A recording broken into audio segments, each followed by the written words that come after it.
Et bonsoir les Tanuki Rollistes et bienvenue pour un nouvel épisode des aventures de Shayton. La dernière fois, Shayton avait profité pour aller voir son grand-père Bigby, toujours dans le coma à l'hôpital de Humber Lake, pour faire un petit détour par le mobil-home de son oncle Nayati, de son cousin Ethan. Car il avait besoin de parler à son oncle, malgré les rancœurs qu'il entretient vis-à-vis de ce dernier, car il est au courant des mauvais traitements qu'il fait subir à son fils Ethan. Et Shayton n'apprécie pas forcément du coup de voir que son cousin est battu par son propre père. Néanmoins, prenant sur lui, Shayton a réussi à dialoguer avec son oncle et a découvert une nouvelle facette de cet homme. Il lui a permis d'en apprendre plus sur sa propre famille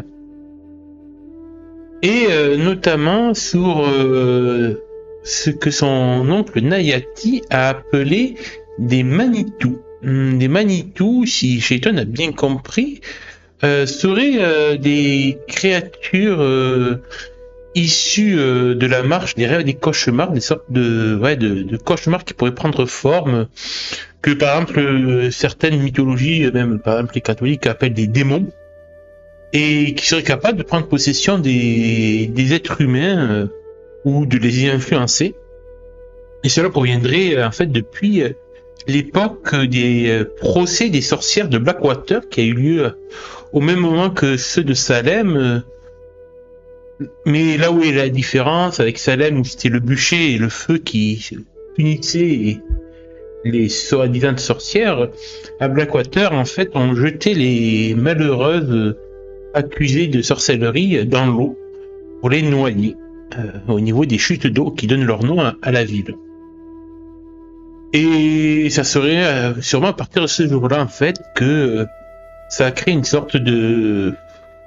C'est encore assez fou pour Shayton, mais une sorte de nexus de pensée négative qui permettrait l'émergence des Manitou dans le monde éveillé. Ce qui du coup inquiète Shayton, c'est que Nayati a toujours pressenti que le père de Shayton, donc Cal, donc le frère de Nayati, histoire de famille, pourrait être en fait sous l'influence d'un Manitou. Et ça serait pour cela que il n'a eu de cesse en fait d'amener les Spirit Coyotes loin de leur mission d'origine, qui était de protéger la réserve Iowa, mais plus de l'amener vers le gang qui sont actuellement aujourd'hui plongés dans des trafics de drogue. Ce que Shayton ne peut que suspecter encore plus, c'est aussi avec les cristaux de méthamphétamine qu'il a découvert, cette nouvelle drogue qui a débarqué dans un district où il a ressenti des éclats de cauchemar. Mais ça, j'y reviendrai tout à l'heure. Après avoir discuté du coup avec son oncle, Shayton s'est entretenu avec son cousin, car Nayati a aussi évoqué les Skinwalkers, et visiblement avec un fort ressentiment vis-à-vis de cette légende. Et cela forcément rentre en écho avec la vision que Shayton a eue des cauchemars de Ethan, dans lequel il voyait son cousin manger des cœurs d'animaux. Et du coup, Shayton a confronté son cousin. Il lui a révélé qu'il était un Dreamcatcher, histoire que Ethan puisse se sentir en confiance et se confier lui aussi. Et Shayton avait bien vu. Ethan est un Skinwalker. Et il a déjà mangé le cœur de 3 animaux, un corbeau, une belette et un renard, et il est à présent capable de prendre leur apparence. D'ailleurs, Ethan lui a fait une petite démonstration avec le corbeau. Et outre cette révélation que, même si Shayton s'y attendait, il a dû accepter face à son cousin, il a appris autre chose, une autre révélation. C'est que alors que tout le monde croyait que Naomi, la mère de Ethan, avait fui, avait foutu le camp il y a 2 ans de cela, ne pouvant plus supporter Nayati, En réalité, eh bien, ça a été un mensonge habilement tissé par le père et le fils. Car Naomi est toujours présente à Blackwater. Et malheureusement, elle est elle aussi une skinwalker, tout comme son fils. Sauf que Naomi, depuis 2 ans, est restée piégée dans la peau d'une femelle malinoise, une chienne. Et perdue en fait sous son apparence animale sans réussir à en sortir. C'est un des destins cruels qui peut atteindre n'importe quel skinwalker qui se perd dans l'utilisation de ses pouvoirs. Shayton a été perturbé car Naomi reste sa tante, mine de rien. Et du coup, il craint que son propre cousin, Ethan, puisse subir le même sort en continuant de jouer au Skinwalker. Mais qui est Shayton pour lancer la première pierre à son cousin, étant donné que lui-même prend des risques inconscients en tant qu'un Dreamcatcher, car tous les coups qu'il prend dans les cauchemars se répercutent sur son corps dans le monde éveillé. Donc, Shayton n'a pas trop retrouvé à redire à son cousin. Ils ont chacun leur héritage qu'ils perpétuent. Alors risque et péril, tout simplement. Mais il comprend peut-être aussi une partie de pourquoi Nayati est si dur avec son fils. Il a peur en fait de voir Ethan se fourvoyer comme sa propre femme dans la voie des Skinwalkers. Même si ça ne le pardonne pas et ne l'excuse pas de lever la main sur Ethan, bien entendu. Ça, Shayton lui a bien fait comprendre à Nayati que si jamais Nayati relevait la main sur Ethan, Shayton n'hésiterait pas à rendre coup pour coup à son oncle. Néanmoins, ils ont passé la soirée tous les trois ensemble. Avec son oncle et son cousin.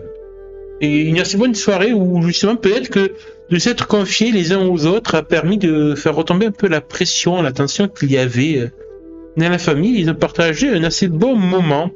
Et Shayton a même dormi sur place. Durant son sommeil, Shayton a glissé vers la marche des rêves et des cauchemars où Farceur l'attendait.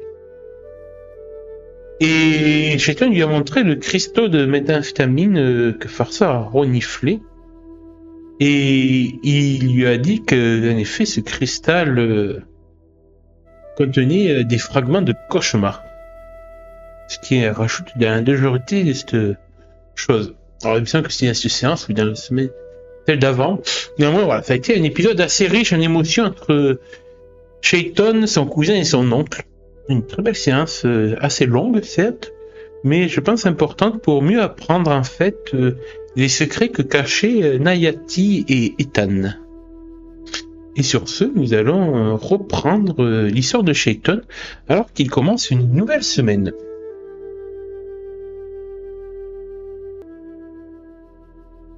Salut, content de te retrouver pour cette nouvelle session et ça va bien, merci. Alors, prêt pour cette semaine mouvementée avec Shayton. Lundi matin, le jour se lève doucement sur Amber Lake. Shayton s'étire dans le mobil-home encore silencieux et Ethan, à moitié endormi, marmonne un vague au revoir avant de se rendormir. Shayton enfile ses affaires, attrape son casque et avec un dernier regard vers son cousin, se prépare pour le trajet retour. Dehors, l'air est frais et humide et il reste un léger brouillard matinal, encore suspendu au-dessus des rues d'Amber Lake. Il sait qu'il doit se presser, mais en même temps, la route entre Amber Lake et Blackwater lui offre un moment de calme pour reprendre ses esprits après les révélations du week-end. Après une bonne demi-heure à travers les bois et les routes poussiéreuses, il arrive enfin devant le lycée de Blackwater, encore juste à temps pour les premiers cours. Je suis passé par les bois et les forêts. Shayton se dirige rapidement vers l'intérieur pour essayer de retrouver Tiana et Sam avant la première sonnerie pour leur parler des révélations qu'il a eues et de ce qui le tracasse. Prêt à replonger dans les intrigues avec Tiana et Sam? Bah écoute, oui, je vais garer la moto tranquille et du coup, en fait je me rends compte que du coup j'ai pas mon sac à dos avec mes affaires de cours et de classe. Donc bon, on va y aller les mains dans les poches aujourd'hui au lycée, c'est pas grave. Si, quoique j'ai quand même sûrement quelques trucs dans mon casier, mais bon, on va dire que j'ai pas l'essentiel, mais bon, c'est pas grave, je taxerai des stylos à Sam ou à Tiana, vu qu'on est dans la même classe, tout, c'est pas grave. Et du coup, ouais, je les vais chercher direct en fait, car j'ai besoin de leur parler. Et du coup, je pense que je vais peut-être réussir à les trouver dans les couloirs, je sais à peu près où sont leurs casiers. Et je les réunis pour raconter du coup les tristes événements de ce week-end que j'ai vécu. En fait, je vais juste leur raconter ce qui concerne mon oncle Bigby, du coup, qui est dans le coma à l'hôpital de Amber Lake. J'hésite en fait à leur parler de ce que j'ai appris de la part de mon oncle Nayati, de mon cousin Ethan. J'ai pas envie de trahir un petit peu leur confiance. Je pense quand même que je peux peut-être évoquer que je suspecte un nouveau danger qui rôde en parlant des Manitou et de cette étrange drogue en fait qui commence à circuler dans le district. Je vais quand même taire pour le moment en fait tout ce qui est les possibles liens qu'il y a avec mon père. Pour l'instant, j'ai déjà besoin de m'en assurer par moi-même avant d'en parler aux autres. En fait, c'est pas que je veux leur cacher des choses, mais voilà, et déjà que moi j'ai beaucoup assimilé dans toutes les données que j'ai. Pareil, je veux pas non plus les noyer sous tout ce que j'ai appris, surtout que voilà, pour l'instant, il y a des choses dont je suis pas sûr à 100%.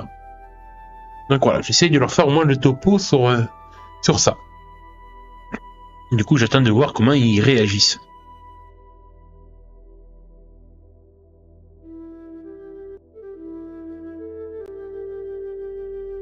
Dans les couloirs du lycée, alors que la sonnerie approche, tu retrouves Tiana et Sam près de leur casier. Dès qu'ils voient ton expression, ils comprennent que quelque chose de grave se trame. Vous vous retirez dans un coin un peu plus tranquille et tu leur exposes les événements de ce week-end, le coma de Bigby, ton passage à l'hôpital et l'étrange tension qui semble flotter dans le district, surtout autour de cette drogue que tu as découverte. Tiana t'écoute attentivement, un air grave sur le visage, et à la mention des Manitous, son expression se crispe. Sam, quant à lui, garde un silence inquiet, captant l'ampleur de ce que tu partages. Après un moment, Tiana prend la parole. Les Manitous, ce sont des esprits sombres, non? J'en ai entendu parler chez les Toussins. Maman en a parlé comme d'entités à éviter à tout prix. Certains les appellent même des Petroloa, les esprits en colère. Mais tu penses que tout ça a un lien avec la drogue qui circule. Sam, lui, reste silencieux, mais tu vois ses yeux s'écarquiller, comprenant que la situation semble aller bien au-delà de ce qu'il pouvait imaginer. Tiana te fixe intensément. Shaiton, si ces drogues contiennent réellement des traces de magie noire, alors c'est vraiment grave. Ce genre de truc ne reste pas localisé, ça se répand comme un poison. Tu veux qu'on t'aide à creuser sur tout ça? Peut-être que ma mère pourrait nous en dire plus sur les Manitous et cette drogue, même si elle déteste en parler. Sam approuve d'un signe de tête, prêt à te suivre malgré la peur que tu peux lire dans son regard. Que leur réponds-tu?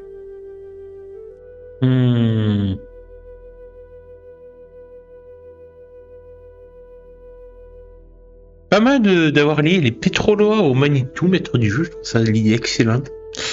Ça me plaît bien. Du coup, je me retourne vers Tiana. Ouais, c'est ce que je pensais, façon d'aller demander à ta mère ou à ta grand-mère si elles avaient des infos sur ça. Du coup, ça te dit que ce soir, je passe chez vous. Au moins, on peut profiter un peu tous les deux et après, au moins, ça me donne l'occasion de parler à tes vieilles, à ta mère et à ta grand-mère, excuse. Lapsus. Et du coup, je me retourne vers Sam aussi. C'est vrai que ça fait bizarre qu'il parle de magie noire. Mais oui, en vrai, c'est un peu comme ça qu'on pourrait dire ce qui se passe, l'utilisation de cauchemars et tout pour faire de la drogue. Ouais, si c'est le terme qu'il trouve approprié, c'est vrai que c'est pas déconnant. J'avais pas pensé à utiliser ce genre de mot magie noire pour ça, mais ouais. Je lui dis, écoute, restons vigilants, parce que bon, pour l'instant au lycée, je sais que le seul truc qui tourne, c'est un peu d'herbe venant de moi.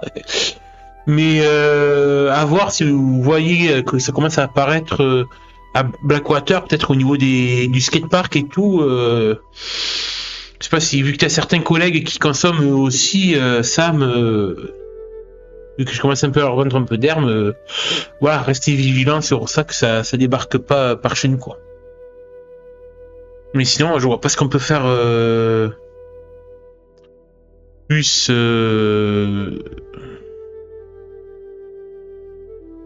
Voilà, nous trois en fait. Donc je pense que d'abord il nous faut plus d'infos en fait sur ça, c'est tout.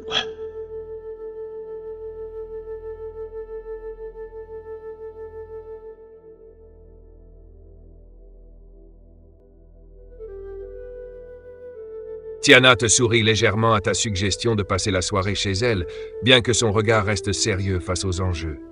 Oui, viens ce soir, ça sera bien de se retrouver, et puis maman pourra peut-être nous éclairer là-dessus. Mais t'es prêt? Elle risque de ne pas être très tendre si ça parle de magie noire. Elle a toujours été super stricte sur ce genre de truc. Sam, toujours un peu secoué, hoche la tête à tes paroles. Ouais, t'inquiète. Je garde l'œil ouvert au skatepark et autour du lycée. Si je vois un truc bizarre, je te préviens direct. C'est dingue de penser que ce truc pourrait arriver jusqu'ici. Il passe la main dans ses cheveux d'un geste nerveux, puis te lance un regard sincère. Je sais pas jusqu'où ça va, mais je suis avec toi, mec. C'est pas le moment de lâcher l'affaire. À peine a-t-il terminé qu'une sonnerie retentit, vous rappelant à l'ordre pour les cours. Tiana glisse sa main dans la tienne quelques instants avant de se séparer. On se voit ce soir alors, 19h? Tu pourras rester dîner et on posera toutes les questions qu'il faut. En attendant, la journée reprend son cours. Est-ce que tu as des idées pour les prochains moments? Ou tu veux me dire comment Shaiton se sent vis-à-vis de tout ça? En fait, déjà, au moment où on va se séparer, Tiana et moi, pour aller chacun en cours, je l'attrape par la main, du coup je lui lâche pas, en fait, je la ramène vers moi pour qu'elle tombe dans mes bras et qu'on puisse se retrouver nez à nez. Et sinon, ça te dit tout à l'heure, pendant l'heure d'études libres, là, début d'après-midi, qu'on se retrouve, tu sais, tous les deux, peut-être dans les vestiaires, à cette heure-ci, il n'y a personne qui y va. On pourrait passer un petit peu de temps ensemble, toi et moi. C'est pas trop du week-end et ouais, ça me démange un peu. Et je lui fais bien sûr un sous-entendu un peu graveleux. Je pense qu'elle va comprendre. Et après, à voir si madame est d'humeur ou pas. Et je pense aussi qu'il y a Sam, en fait, qui nous entend et qui nous voit, qui rouspète en disant, putain, c'est pas possible, ces deux-là, de vrais lapins. Et du coup, il va partir, c'est un peu les mains dans les poches en là, et je vais me tourner vers Tiana et je dirais, faut vraiment qu'on lui trouve un copain à lui, le pauvre, il en peut plus d'être tout seul.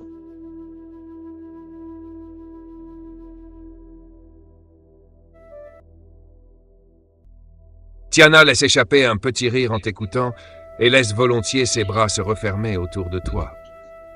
Elle te regarde avec une lueur de malice dans les yeux. Les vestiaires, hein? Toujours les grandes idées, Shaiton. Elle glisse une main discrète sur ton torse en te fixant avec intensité. Bon, pourquoi pas? Mais faudra pas traîner. On n'est pas les seuls à surveiller le coin. Tu vois ce que je veux dire? Elle te donne un petit baiser rapide avant de s'éloigner pour rejoindre sa classe, le sourire aux lèvres. Derrière vous, Sam vous observe avec un mélange d'envie et d'amusement et secoue la tête en rigolant. Ouais, sérieux, faut vraiment que je me trouve quelqu'un, marmonne-t-il avant de s'éloigner en riant. Le pauvre. Alors que les cours commencent et que tu t'installes pour la matinée, tu sens l'impatience monter pour ce moment avec Tiana. La journée s'annonce un peu plus légère grâce à ça, malgré toutes les affaires en suspens. Bah écoute, je pense que de toute façon, la matinée de cours va se passer tranquille. Vu que je crois que je dois avoir quelques cours en commun avec Marigold. En fait, je me permettrai de regarder un peu à son côté si elle est toute seule ou si Brody McGuffin continue de lui tourner autour pour tenter de la séduire, ne sachant toujours pas qu'est-ce qu'il manigance vis-à-vis d'elle. est assez sur la défensive vis-à-vis de ça. Bon, pareil, si j'aperçois l'ombre de sa sœur Savannah, je file dans la direction opposée. J'ai pas envie de croiser la succube. C'est bon, je préfère penser à Tiana. Et du coup, en fait, si la voie est libre, en fait, pendant les cours, je m'assierai à côté de Marigold pour prendre de ses nouvelles, lui dire, ben justement pour mon grand-père qu'il est à l'hôpital, sans lui dire en fait pourquoi, lui, voilà, il a eu un accident, que je sais qu'elle apprécie mon grand-père, et du coup aussi lui taxer quelques stylos et crayons pour les cours.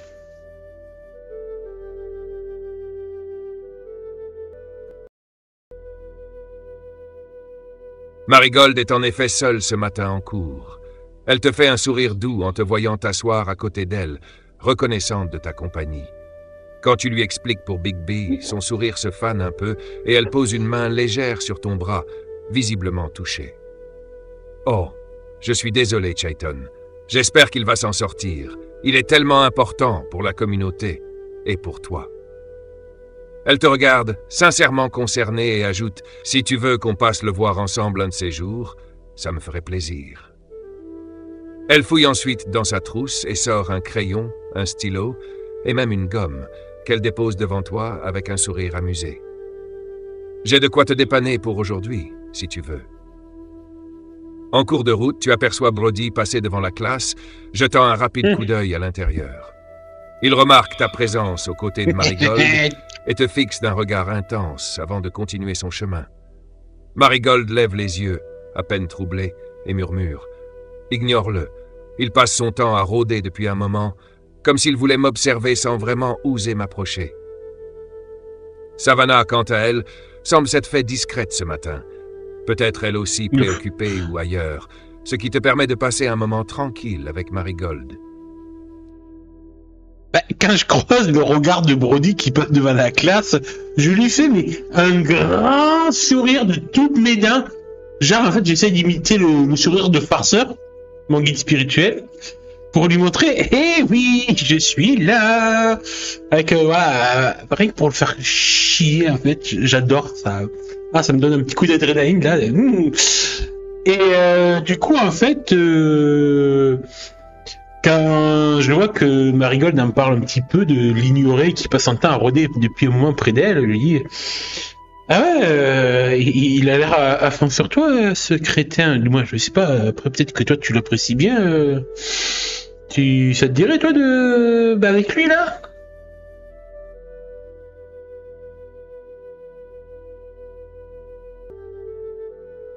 Marigold laisse échapper un petit rire nerveux en secouant la tête, visiblement peu emballé par l'idée de Brody. Franchement, il est lourd. Elle se mord la lèvre, hésitant avant de poursuivre.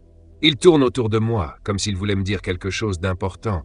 Mais, je ne sais pas, Chayton, ça me met mal à l'aise. Et puis, même si j'ai jamais eu de gros problèmes avec lui, j'ai toujours l'impression qu'il cache un truc.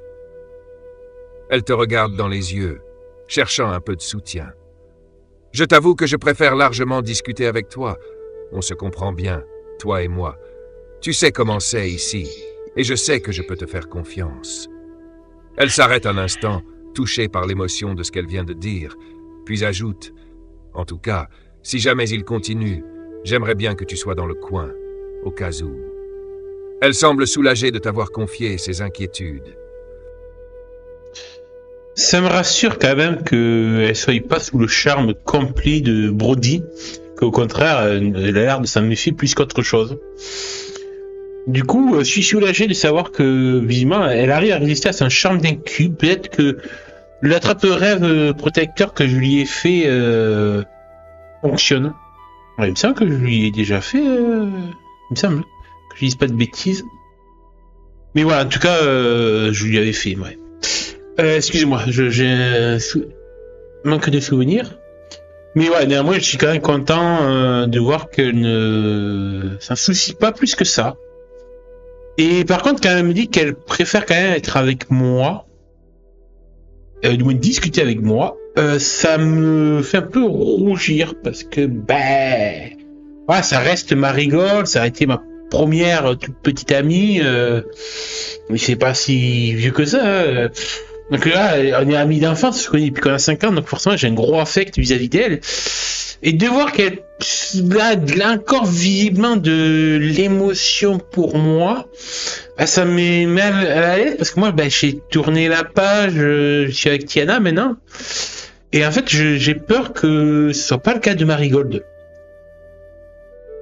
Et ça m'embête un petit peu, en réalité. Du coup, bon, je vais essayer de passer outre ça et en fait, je vais attendre la fin des cours jusqu'à l'heure de la cafette pour retrouver ma petite équipe à moi. Sam et Tiana.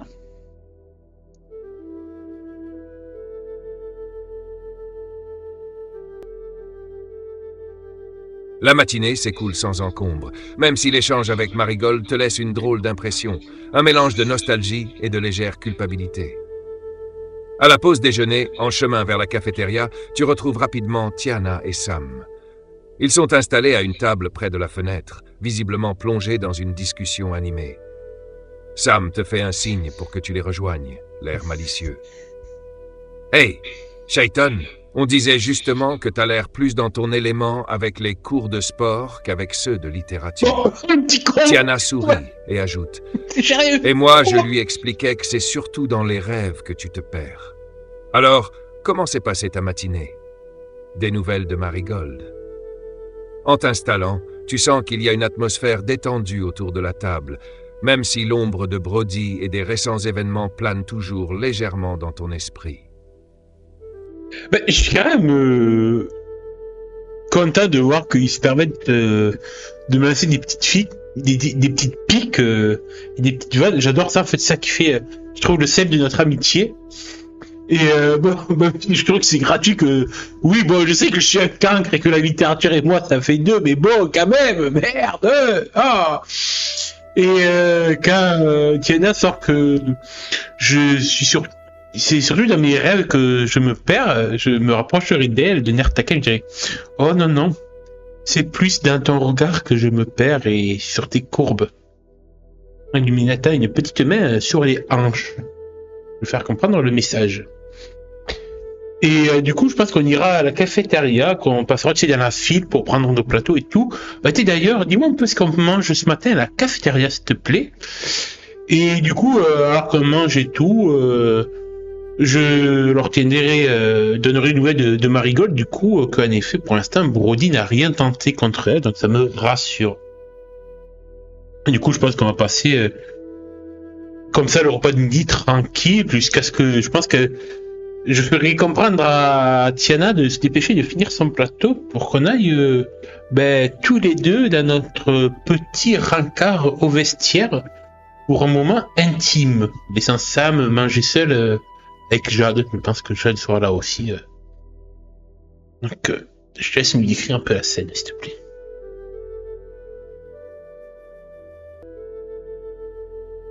Vous vous retrouvez donc tous les trois dans la file de la cafétéria, et aujourd'hui, c'est un menu bien réconfortant qui est proposé. Mac and cheese avec des brocolis à la vapeur en option, une petite salade et un dessert au choix entre un brownie et une compote de pommes. Brownie, direct. Sam commente en lançant un regard sceptique aux brocolis. Franchement, ils essaient de nous faire aimer les légumes ou quoi. J'adore. Après quelques piques et taquineries échangées, vous prenez place autour de la table avec vos plateaux. En écoutant tes nouvelles de Marigold, Tiana et Sam semblent soulagés. Sam hausse les épaules et lâche. Tant que Brody reste à distance, c'est tout ce qui compte. C'est vraiment un aimant à problème, ce gars.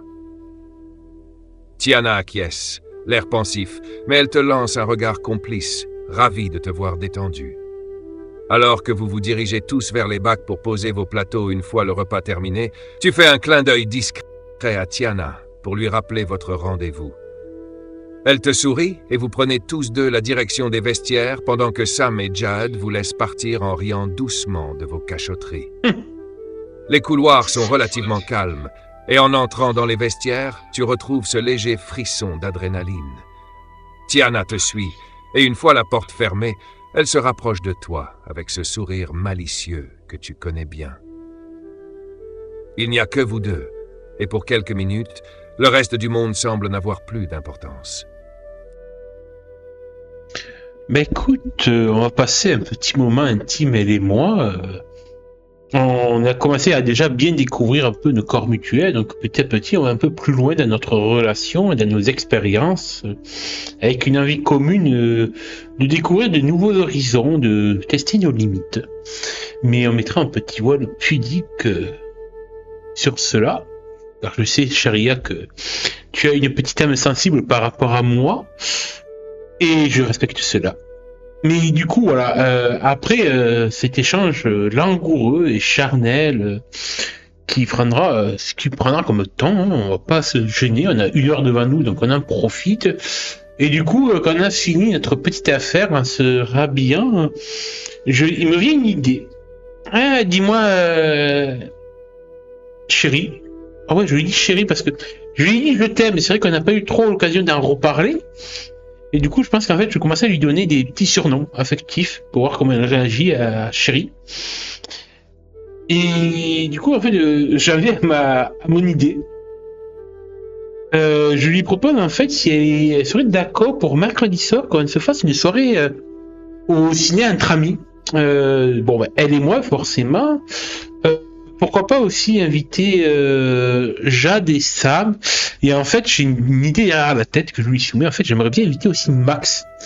Car, si j'ai bien compris, Max est donc bisexuel, Sam est gay. Et j'aimerais bien voir si ça marche entre les deux. Parce que bon, je lui dis que bon, qu'elle n'a pas à être jalouse, mais Sam crush sur moi depuis le début. Donc voilà, je lui dis que bon, si j'arrive à lui mettre en tête plutôt Max que moi, ça nous arrangerait tous les deux.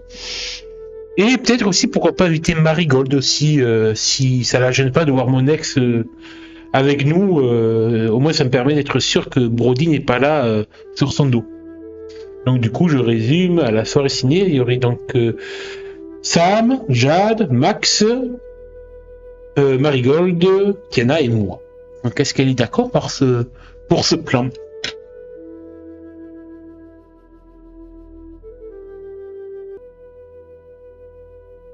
Après votre moment intense et complice, tandis que vous vous rhabillez en profitant des dernières minutes de tranquillité, Tiana te regarde avec un sourire doux, visiblement touchée par le petit surnom que tu lui donnes. Elle te rend un « je t'aime » murmuré en retour, un sourire tendre aux lèvres. Quand tu lui proposes l'idée de la sortie ciné, elle écoute avec intérêt, et en entendant le plan pour inviter Max, Sam et Marigold, elle rit doucement. Alors comme ça, tu veux jouer les entremetteurs. Elle secoue la tête, amusée. Franchement, c'est pas une mauvaise idée. Je pense que Sam mérite de se changer les idées, et ça pourrait bien se passer avec Max. Par contre, Marigold... Elle hésite un instant avant de sourire. Ah. Non, ça va. Tant que tu me rappelles bien que c'est moi que tu choisis, tu n'as pas à t'inquiéter. Elle passe un bras autour de toi, satisfaite du plan. Ok, va pour mercredi soir. On pourra aussi décider ensemble du film qu'on ira voir. Bah, quand elle me sort que... Rappelle-moi que c'est bien que c'est moi que tu as choisi. Je vais la prendre au mot d'une manière espiègle. Et du coup, alors qu'on est en train de toujours se rhabiller, en fait, je vais mettre mes mains sur les siennes pour l'empêcher de reboutonner son pantalon. Que je vais redéboutonner, refaire tomber sur ses chevilles et mettre ma tête entre ses cuisses. Pour lui faire comprendre que c'est bien elle que j'ai choisi et que elle n'a pas à en douter vu tout le bien et le plaisir que je lui donne. Et du coup, on remet un voile pudique. Mais en tout cas, ouais, en fait, je lui demande si elle est ok pour deuxième round et qu'importe que la sonnerie déjà sonné, qu'on arrive en retard au prochain cours, on s'amuse mieux tous les deux dans les vestiaires, après tout.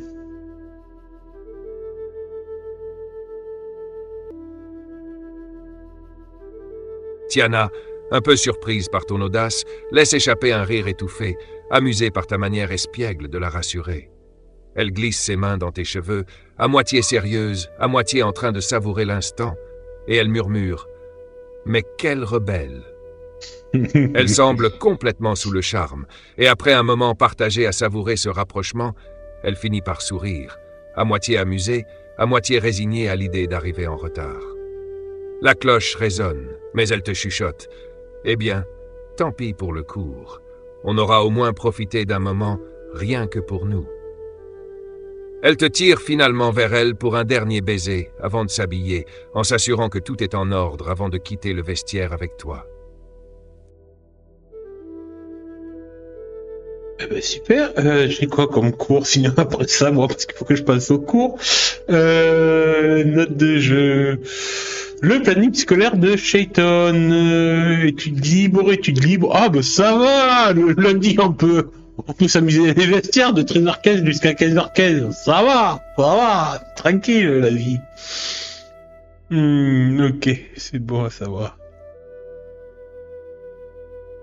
Du coup, après ça, je vais aller dans la salle d'études libres parce qu'en fait, je me suis rendu compte que de 13h15 à 15h15, j'avais que des heures d'études libres, donc ça va, on peut arriver en retard à ça, c'est pas très grave. On peut même profiter de 2 heures dans les vestiaires. En tout cas, plus sérieusement, à la fin, j'irai du coup à l'entraînement optionnel de l'équipe de football américain, les Buffalo.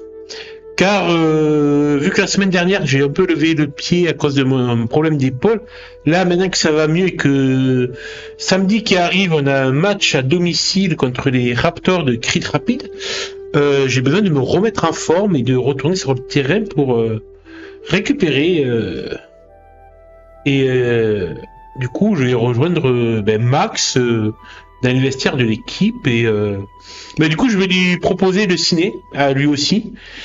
Du coup, en disant qu'il y aura ceux que j'ai cités, donc Marigold, Tiana, forcément, Jade et Sam. D'ailleurs, justement, quand je dis Sam, j'attends de voir sa réaction, si ça l'intrigue que Sam soit là aussi, ou pas. Est-ce qu'il a un petit intérêt pour qui commence à naître pour Sam?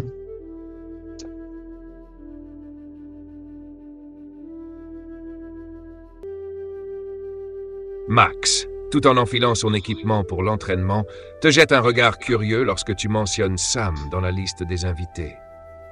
Il ne cache pas un léger sourire en coin et fait mine de rester neutre, mais tu sens qu'il est plus attentif que d'habitude à cette information. Ah. Sam. Hein? Ouais, pourquoi pas? Dit-il d'un ton faussement désinvolte tout en réajustant ses épaulettes. Ouais, bien sûr. Puis il se reprend un peu plus sérieusement. Ça pourrait être sympa de tous se retrouver comme ça, et ça me fait plaisir que tu penses à m'inviter. Tu perçois son enthousiasme retenu, mais il semble aussi vouloir en savoir plus sur cette soirée. Max essaie de rester calme, mais il finit par te demander l'air de rien. Et Sam, il est dans quel délire en ce moment? Toujours à fond dans le skate et le journal. J'ai un petit sourire espiègle, en fait, quand il me sort ça. Hey, toujours à fond dans le skate et sur les mecs aussi. Et je vais spanner ça histoire de voir sa réaction un peu gênée. Et en fait, je me dis que Farceur, mais il déteint tellement sur moi que je suis aussi espiègle que lui. Mais ça m'amuse, mais voilà, ça me fait plaisir aussi que Max puisse savoir de l'intérêt pour Sam.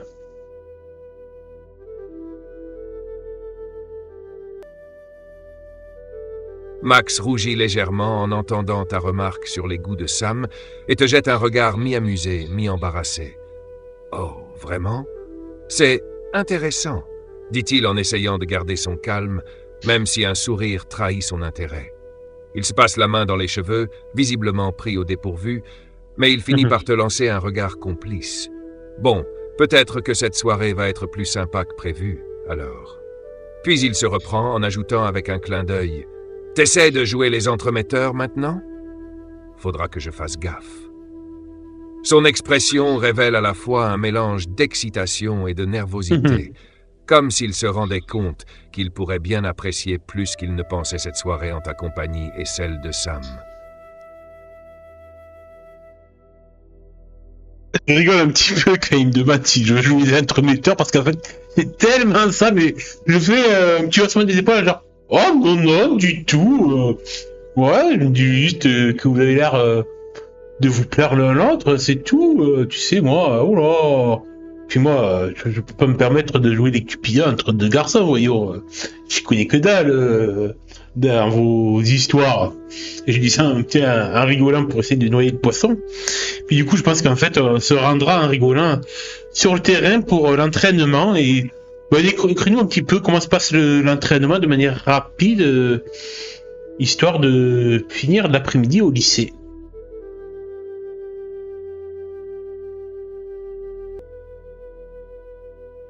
L'entraînement commence dans une ambiance motivée, l'équipe de Blackwater se rassemblant sur le terrain alors que le soleil d'automne descend doucement.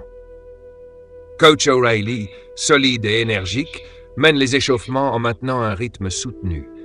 Il te remarque d'un signe de tête satisfait, te faisant comprendre qu'il est content de te revoir à plein régime pour la préparation du match de samedi.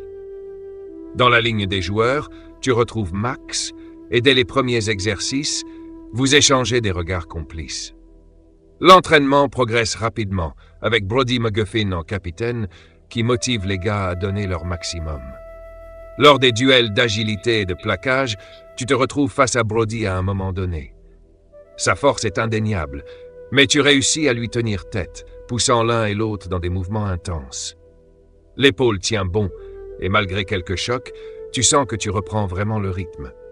Après une heure bien intense, Coach O'Reilly termine la session en partageant des tactiques pour anticiper les mouvements des Raptors de Creek Rapids, insistant sur l'importance de garder Brody en avant pour la charge. Dans les vestiaires, l'ambiance est détendue, et entre quelques rires et plaisanteries, Max te lance en tapant dans ton dos, encore essoufflé. Avec un entraînement comme ça, on va les dégommer samedi. Ouais, clairement, on va leur mettre la pâtée à ces dinosaures. Et du coup, ouais, je suis vraiment enthousiaste par ce prochain match et tout. Et en fait, je suis vraiment étonné moi-même le premier, car je me sens vraiment à l'aise dans cette équipe et tout. Bon, malgré le fait qu'il Brody, bien qu'il me fasse pas trop chier, je suis assez étonné qu'il soit assez calmé. Mais moi, il y a encore quelques semaines de ça, j'étais pas du tout dans ce genre de move. Limite, je crachais ouvertement sur ce genre de gars, joueurs d'équipe de football et tout, les considérais comme des trous du cul, mais en fait, je me rends compte que j'apprécie le sport, que... Ah, petit souci vocal. Du coup, je me rends compte aussi que j'apprécie ce sport. L'esprit d'équipe aussi, notamment des personnes comme Max et tout, même si ouais, il y a certains comme Brody et d'autres qui ont fait chier Sam l'an dernier à cause de son coming out homosexuel. Mais bon, j'arrive à passer un peu outre ça quand même. De toute façon, ils savent que Sam c'est mon pote, donc s'ils s'en prennent à lui, ils se prendront une patate du blitz. Donc voilà, je pense que quand même, non. Je dirais que c'est pas les meilleurs amis que j'ai, l'équipe de football, mais je m'y sens bien quand même. Et j'arrive en fait à me lâcher sur le terrain. Ça me permet aussi d'oublier un peu mes problèmes et tout. Non, je suis content en fait de faire partie de cette équipe et donc j'ai hâte au match de samedi prochain. Bon, du coup, Liam m'a pendu un nouveau truc qui vient de m'arriver, mais je ne vais pas le lire, donc je vais le lire à sa place. Alors que tu es en train de finir de te changer, tu sens une faiblesse soudaine envahir ton corps, comme si l'énergie te quittait d'un coup. Tes muscles lâchent et tu te sens glisser, sombrant sans pouvoir contrôler ta chute. À travers le voile de la narcolepsie, une sensation froide et troublante prend forme, une présence qui pèse lourd dans ton esprit, comme une ombre qui se colle à toi. C'est là que le visage du brisé apparaît. Cette créature grotesque et brisée que tu pensais avoir emprisonné. Ses yeux déformés et luisants te fixent avec une haine silencieuse. Dans ce rêve semi-conscient, tu le vois avancer vers toi, traînant sa jambe brisée d'un élan obstiné. Les bandages ensanglantés autour de ses membres s'enroulent comme des serpents qui tremblent, enserrant son corps déformé. Il s'arrête à quelques pas de toi, et dans un silence oppressant, il soulève un bras cassé pour te montrer sa jambe brisée. Tu vois les dents déformées sortant de ses chairs, un rappel de la douleur qui l'habite. Soudain, un craquement résonne et tu ressens un choc intense dans ta propre jambe, comme si une fracture invisible s'ouvrait en toi. La douleur te transperce, te forçant à te replier sur toi-même et tu réalises qu'il est qu'il essaie de briser ton esprit, de te fracturer comme lui. Il ouvre sa bouche tordue d'un sourire silencieux, montrant une rangée de dents abîmées, tandis que les bandages autour de son corps commencent à se détendre et à s'allonger pour t'enserrer. La voix du brisé, lourde et fantomatique, murmure directement dans ton esprit, rauque et distordue. Tu m'as enfermé, mais tu m'as laissé une faille. Et maintenant, c'est à moi de m'accrocher à toi. Profite bien de ta force tant qu'il t'en reste. Sa voix se mue à un gémissement inhumain, et à chaque mot, tu sens ton énergie s'effriter. Ta vision se brouille et tu sens un besoin désespéré de lutter contre son emprise pour reprendre le contrôle. La sensation de tes muscles qui se crispent, de tes os qui se brisent spirituellement, te frappe encore et encore, affaiblissant ta résistance. Juste avant de t'abandonner complètement, tu rassembles une dernière impulsion de force, te force à en rouvrir les yeux pour sortir de cette emprise cauchemardesque. Eh ben, je l'avais pas vu venir, ça, le retour du brisé. Donc c'était le cauchemar de Max que j'avais vaincu, du moins de manière temporaire, enfermé dans attrape-rêve, mais évidemment cet enfoiré s'est libéré. Je rouvre les yeux en hurlant, en portant instinctivement mes mains à ma jambe, en fait, ressentant toujours cette douleur de fracture et tout. Je pense que ça va surprendre tout le monde dans les vestiaires, Max et tout, et tout le monde va se précipiter autour de moi, me demander mais qu'est-ce qu'il y a, Je dirais putain j'ai mal à la jambe et tout, et du coup en fait je soulève mon pantalon pour montrer ma jambe au coach, sûrement, et à Doug, le médecin de l'équipe, pour voir en fait si j'ai vraiment quelque chose en fait, ou si ça a été juste une douleur spirituelle. Mais en tout cas ouais, je la ressens vraiment comme si j'avais une fracture dans la jambe, au tibia.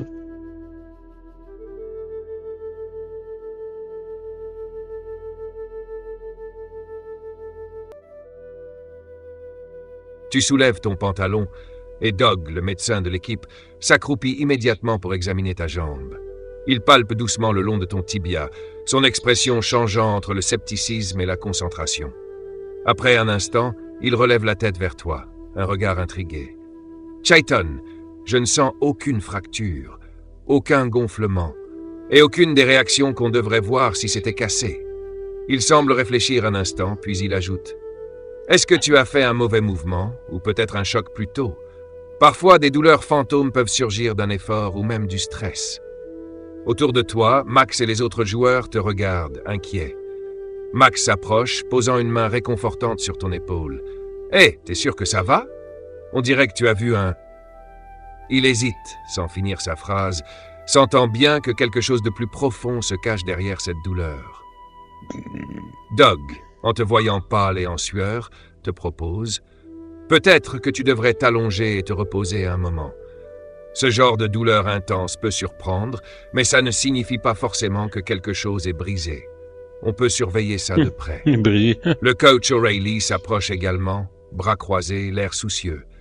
On va te ménager aujourd'hui. Mais dès que tu te sens d'attaque, rejoins-nous pour un peu de cardio, d'accord? Ne force pas, Chaiton. Un murmure résonne encore dans ton esprit, un écho de la voix du brisé, comme une ultime menace.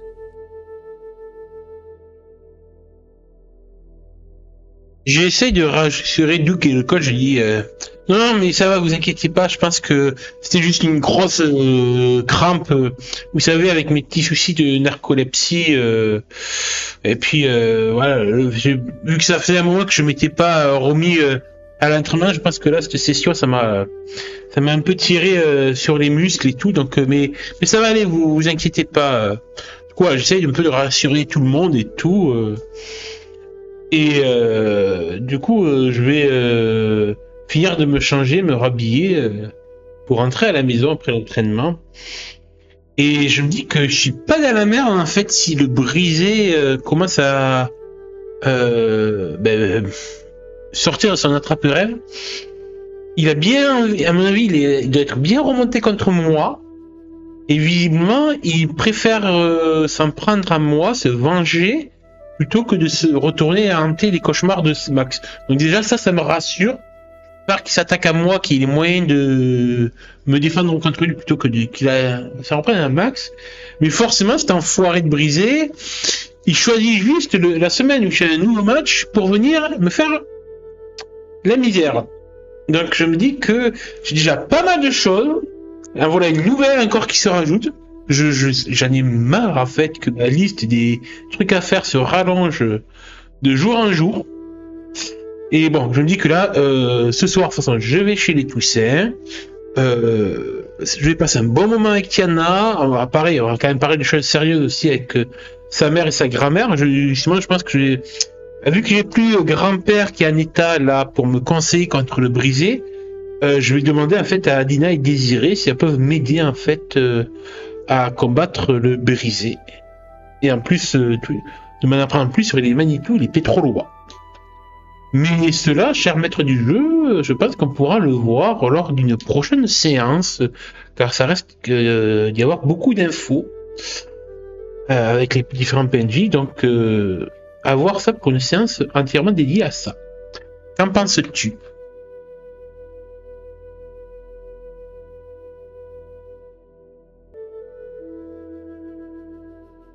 Excellente idée. Aller chez les Toussaint pour obtenir des réponses solides sur les Manitou et le brisé va donner lieu à des échanges intenses, surtout en plongeant dans leur savoir en Pétroloa. Adina et Désiré auront certainement des informations uniques et peut-être même des rituels ou protections qui pourraient te préparer à affronter le brisé. Cela mérite toute l'attention d'une séance dédiée pour qu'on explore leurs perspectives, les rituels qu'elles pourraient proposer et l'histoire de ces créatures d'un point de vue vaudou. On pourra aussi en profiter pour approfondir ton lien avec Tiana, avec une certaine tension entre des moments de répit et la préparation à un défi bien plus sombre. Ce sera intense et sûrement riche en révélations. Eh bien, tout cela dans le prochain chapitre des aventures de Dreamcatcher. Et je vous dis au revoir les Tanuki, bye.